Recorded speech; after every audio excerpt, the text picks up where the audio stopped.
Bonjour à tous et bienvenue dans le podcast Chauvet DJ.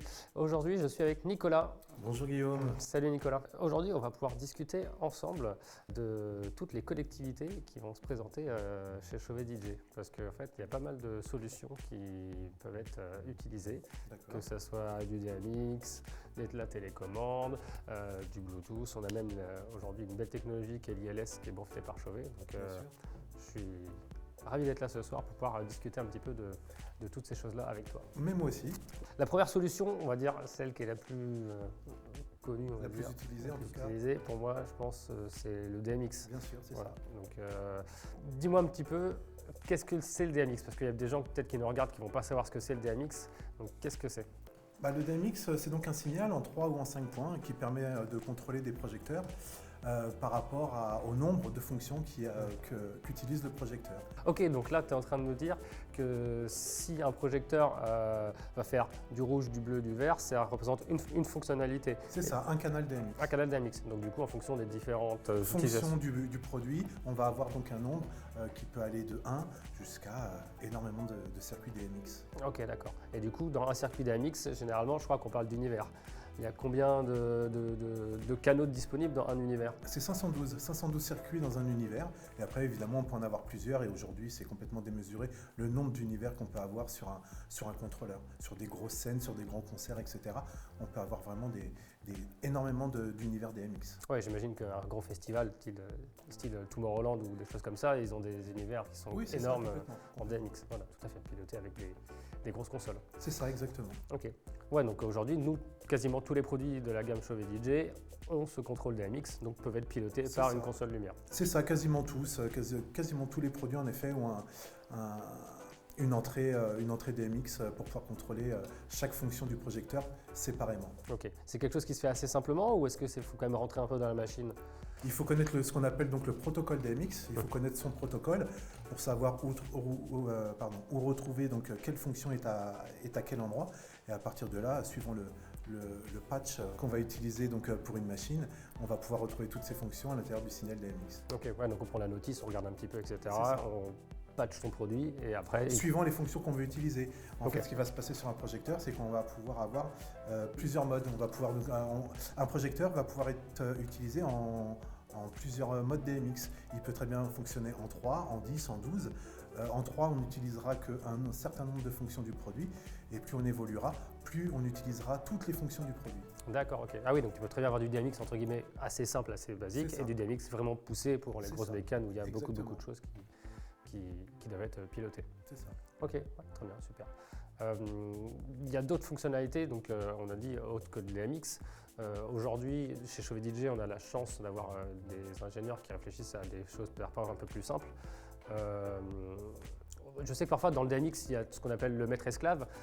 Ça, c'est quand tu me dis si je me trompe, c'est quand tu as deux produits identiques que tu branches ensemble pour pouvoir faire la même chose. C'est ça, c'est-à-dire qu'on va donc les relier par le DMX. On va avoir le premier projecteur qui va être maître, on va lui donner un ordre, on va lui demander de faire quelque chose et tous les autres produits derrière vont faire exactement la même chose. Et tout ça en étant raccordé avec le fameux signal DMX. Ok, d'accord, ça marche. Et du coup, ça, il faut que ça soit vraiment les mêmes produits. Si c'est deux produits qui ne sont pas de la même famille... Ça peut poser des problèmes. Ça peut poser des problèmes, ok. Est-ce que parfois, on voit beaucoup de produits maintenant, tu sais, qui sont pilotés un peu à distance avec des télécommandes, etc. C'est un peu la mode.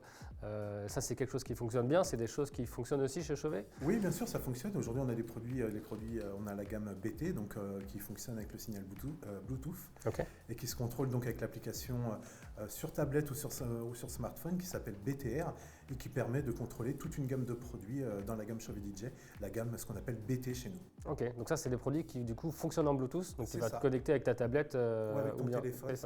Tu vas ouvrir ton application, elle va détecter tous les produits avec ce signal autour dans son environnement et à partir de là, on va pouvoir contrôler absolument tout et même faire des petits programmes.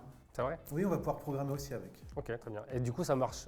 Moi, j'ai un iPhone, mais j'imagine que quelqu'un qui n'a pas forcément un iPhone, ça va fonctionner aussi? Oui, ça va fonctionner sur Android, sur iOS, absolument sur tout. Ok, ouais, c'est génial cette application. C'est plutôt pratique. Dans les autres solutions un peu sans fil qui ont été développées par Chauvet, il y a la technologie DeFi. DeFi, c'est ça. Voilà, je sais qu'il y a pas mal de projecteurs du coup qui peuvent fonctionner, donc il faut ajouter une petite clé généralement DeFi, ou alors il y a certains produits où c'est intégré, mais il n'y en a pas tant que ça. Ça permet du coup de piloter aussi à distance, faire à la fois du DMX et... C'est ça, du DMX sans fil. On va utiliser un signal Wi-Fi en 2 Go. Ok. 2 Go 4. 2 Go 4, ouais. Et donc ça va permettre tout simplement de pouvoir contrôler n'importe quel produit à distance et sans fil, et tout ça en DMX. Ok, donc comme si j'avais derrière une console, mais du coup tout se fait sans fil. C'est ça. Alors attention, Ou il faut quand même une console. Il faudra quand même, il faudra ou une console, ou à ce moment-là, il faudra mettre ce qu'on appelle donc un boîtier. Okay. Il faudra mettre un boîtier, ce qu'on appelle un Flarecon ou un DeFi Hub, qui permet donc à ce moment-là, il faudra rentrer le signal de la console à l'intérieur de ce boîtier, et ce boîtier viendra communiquer avec les autres produits qui sont déjà équipés ou intégrés du DeFi, ou alors avec cette fameuse clé qu'on peut mettre à l'arrière du produit. Ok, d'accord. Ouais, donc il faut quand même une interface qui va convertir le DMX en sans fil ensuite oui, derrière les produits. Complètement. Ou alors après, on a aussi un nouveau système qui s'appelle le DeFi XLR Pack, où là on va venir tout simplement mettre une petite clé, un dongle DMX qui est sur batterie. On va mettre un émetteur derrière la console et lui va venir émettre le signal sur des récepteurs qu'on mettra sur chaque machine. Et l'avantage de ce système-là, c'est que c'est compatible avec tous les produits et pas uniquement le Chauvet. Ah, donc ça veut dire que si demain un utilisateur n'a pas forcément un produit Chauvet, il pourra quand même faire du DMX sans fil. Exactement. Ok, ouais, donc ça c'est pratique. C'est génial. Okay. J'ai aussi entendu parler d'une autre technologie qui s'inspire du DeFi, c'est l'ILS. J'ai l'impression que c'est quelque chose qui est assez lié parce que l'ILS utilise la même technologie, on va dire, que le DeFi. On ne devrait pas le dire, mais le signal est identique. Okay. Maintenant, ce qui s'est passé, c'est que Chauvet a déposé des brevets par rapport à l'ILS. Donc aujourd'hui, c'est très fermé que Chauvet ait pu utiliser ce signal. On va pouvoir donc contrôler ce signal avec une ILS commande qui va permettre de gérer donc les produits en ILS. Et du coup, ça permet de pouvoir piloter donc, les produits à distance toujours. Alors on va pouvoir toujours contrôler les produits à distance. Un certain type de produit, c'est-à-dire que l'ILS sera compatible uniquement, si on utilise un contrôleur ILS, il pourra contrôler uniquement les produits ILS. D'accord, ok. Et là, du coup, pareil que sur les DeFi, il faut rajouter quelque chose pour que ça puisse fonctionner. Ce qui se passe sur quelques produits, le système donc, ILS est intégré au produit. Okay. Et sinon, il faudra encore une fois une petite clé, un dongle DeFi qu'il faudra adresser, tout simplement. Okay. Et le mettre dans le produit. Ouais, le mettre sur la même fréquence, c'est ça. C'est ça, la même fréquence que la console qu'on utilise. Et du coup, avec cette console-là, on peut piloter quoi? On peut changer des couleurs, on peut faire des mouvements, qu'est-ce qu'on peut faire? On peut absolument, on peut interagir sur toutes les fonctions de la machine. Par exemple, sur les lyres, on va pouvoir interagir sur les mouvements, les couleurs, les gobos. Sur les parts, on va pouvoir changer les couleurs. Sur les lasers, on va pouvoir changer les formes, on va pouvoir modifier les couleurs et les effets qu'on veut faire avec le laser. Sur les quintas, on va pouvoir avoir une rotation, le changement des couleurs. Sur les fonctions de prisme, on va pouvoir les avoir aussi, et tout ça sans fil. Ok, donc c'est sans fil, donc c'est un gain de temps qui est... Oui, complètement. On a aussi bien sûr des produits qui sont ILS et en plus sur batterie, ce qui fait que là on n'utilise plus aucun câble. Ça c'est le truc qui est rêvé pour tous les DJ qui veulent arriver vite, installer et surtout désinstaller à 5h du matin quand la soirée est terminée. Exactement. Quoi. Ouais, c'est génial, quoi. C'est une solution qui est super intéressante. Donc là, dans tout ce que tu m'as dit, donc ce que je retire, il y a le DMX, tu m'as parlé du Bluetooth, du DeFi, ILS qui va être en gros les solutions sans fil. Pour qui ça s'adresse tout ça? Généralement, je pense que ceux qui ont une télécommande, on va dire que c'est quand tu veux vraiment faire quelque chose d'assez succinct. C'est ça. En fait, la télécommande va servir à faire des actions très simples sur le projecteur. Okay. L'éteindre, l'allumer, choisir une couleur, vraiment quelque chose de très rapide. Ou après, changer quelques programmes aussi manuellement via la télécommande. Mais c'est vrai que ça va être pour un usage très simple. Après, on va avoir l'usage sans fil, qui va être un côté vraiment plus pratique. C'est-à-dire qu'on va arriver, on va monter, on va installer très très vite. Et à partir de, par exemple, on va prendre comme exemple l'ILS commande, on va pouvoir gérer ces projecteurs très très vite. C'est-à-dire qu'une fois qu'on connaît bien son matériel, avec l'ILS, peu importe le nombre de projecteurs, en un quart d'heure, on peut être installé, on peut être prêt à déjà faire quelque chose et à envoyer de la lumière. Et après, on va avoir justement le mode un peu plus pour les experts ou des gens qui utilisent d'autres contrôleurs qui vont utiliser du DMX. Où là, ça va être pour des gens qui veulent vraiment utiliser tout le potentiel du projecteur. Chose qu'on ne pourra pas faire avec de l'ILS. L'ILS reste de la programmation automatique. C'est-à-dire qu'on va quand même pouvoir interagir sous une certaine forme, mais on ne pourra pas du tout faire comme du DMX. Donc les gens qui veulent vraiment contrôler à 100% le projecteur de A à Z, il faudra utiliser du DMX. Ok, ouais, donc en gros, pour récapituler, l'ILS, c'est vraiment, je vais chercher les fonctions qui sont déjà dans la machine Exactement. très rapidement. Qui sont préprogrammées à l'intérieur. Préprogrammées, voilà, ok. Ensuite, si je veux vraiment… Tout en pouvant quand même interagir sur la couleur, choisir ses gros, Oui. etc.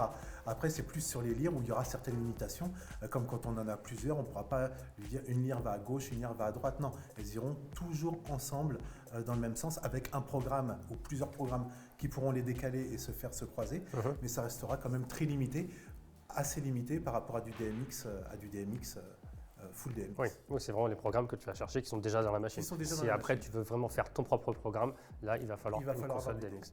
Très bien, ouais, bah, c'est plutôt clair. Ensuite, après, je t'avais parlé tout à l'heure des produits Bluetooth. Moi, je trouve ça super intéressant parce que parfois, il y a des gens, typiquement, toi, je pense, parfois, c'est des groupes de chanteurs ou bien parfois, ça peut être un musicien ou un magicien, toi, qui va être sur scène, qui souvent, parfois, peut être tout seul. Il veut pouvoir mettre un petit peu de lumière sur son setup. Et je me dis que le truc Bluetooth, c'est super simple parce que tu prends ta tablette, ton téléphone, tout le monde l'a, généralement, tout le monde sait l'utiliser. Donc, tu peux changer super rapidement ça. Le Bluetooth va être l'idéal et après aussi l'ILS commande, hein, c'est pareil. L'ILS commande peut être qu'on met beaucoup sur le côté avec des accès rapides, on peut créer des presets sur ce contrôleur. Okay. On peut quand même enregistrer des programmes, encore une fois, même si ce n'est pas du DMX, hein, on peut faire énormément de choses avec l'ILS commande, mais c'est vrai que le DMX, comme je l'expliquais juste avant, permet vraiment de contrôler absolument tout le projecteur. Avec l'ILS commande, on fait quand même énormément de choses, on peut même enregistrer des programmes. C'est-à-dire qu'on programme, on fait des états, et ces états, on peut les enregistrer et les rappeler très rapidement. Donc n'importe qui a une petite tablette à côté de lui ou une tablette pour mettre tout simplement son ILS commande ou sa tablette, il pourra gérer absolument un système sans fil avec notre solution. Il peut rappeler très rapidement ses presets et ses différentes scènes, on va dire, qu'il aura préprogrammées en amont, du coup, j'imagine. Okay. C'est ça, ou même en live. Même en live, parce que de toute manière, les programmes qui vont être en train de tourner, on peut interagir tout de suite dessus. Donc à partir du moment où on veut changer une couleur, ou on veut changer un mouvement, on va pouvoir le faire et en plus on va pouvoir l'enregistrer, même en live, et le rappeler plus tard. Ça c'est super pratique. C'est très pratique. Est-ce que tu crois que c'est une solution qui peut être aussi utilisée parfois dans des bars, sur des petites installations, ou est-ce que c'est quelque chose qui n'est pas conseillé pour l'ILS? L'ILS, il n'y a aucun problème, bien sûr. Aucun problème, oui. Bien sûr, pour les bars, au contraire.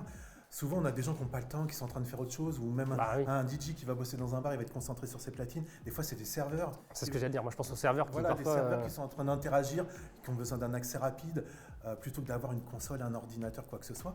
Là, encore une fois, tu as ta tablette, tes raccourcis, ou même ta petite console ILS. Tu n'as qu'à appuyer sur les boutons et ça fonctionne. Tu veux faire un blackout, tu fais un blackout. Tu veux faire du strobe, un blinder, n'importe quoi, tu le fais à partir de ta console aussi simplement.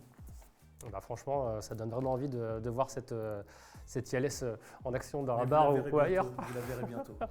Et bah merci Nico pour tous ces éclaircissements sur l'ILS et les modes de contrôle Chauvet. On a fait un petit tour de toutes ces fonctions de contrôle, mais il y en a encore bien plus, mais on va rester sur ce niveau-là, c'est parfait. Oui, bien sûr, tout à fait.